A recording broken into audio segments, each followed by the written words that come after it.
ছাত্রদের আন্দোলন ঠিক আছে, এটা কোটা সিস্টেম বাদ দিয়েলেই দেশের মেধা তালিকা যাওয়ার দরকার, তাহলে দেশ সুন্দর চলবে। আমার তো মুক্তিযোদ্ধা এখানে 20% আছে কিনা আমি জানি না। যারা মুক্তিযোদ্ধা করছে প্রকৃত মুক্তিযোদ্ধা এখানে নাই, সব হইল ডুবলি। এগুলারে কোটা যদি করে দেওয়ার পরে আজকে মেধা তালিকার থেকে সব বাদ যাইতেছে, দেশে মেধা লোক নাই।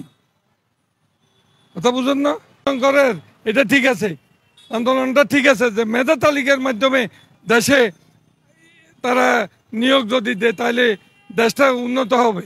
এখন সব সুরের আড্ডা, আজকে যেখানে দিছে সরকারের ডুবে দিতেছে কিছু লোক, আজকে কোটি কোটি টাকার মালিক হয়ে যাইতেছে, কিন্তু আজকে নিরীহ মানুষ খাইতে পারতেছে না।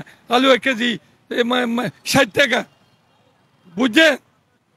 কিছু সংখ্যক লোক সরকারে আজকে এগুলাতে যদি ধরে তাহলে আজকে এগুলা আপনি মনে করেন মানুষের এই দুর্দশা হবে না। এটা সব দেশে আইন বলতে কিছুই নেই। যে কি হচ্ছে আজকে যাদেরকে দায়িত্ব দিছে কোটি কোটি টাকা বানাই বিদেশে পাচার করিয়ে এলাম, আজকে সাধারণ মানুষের কথা বলতে পারতেছে না। কেন পারতেছে না? আজকে ভোট হইতেছে না দেশে, কি হইতেছে? এগুলো হইতেছে।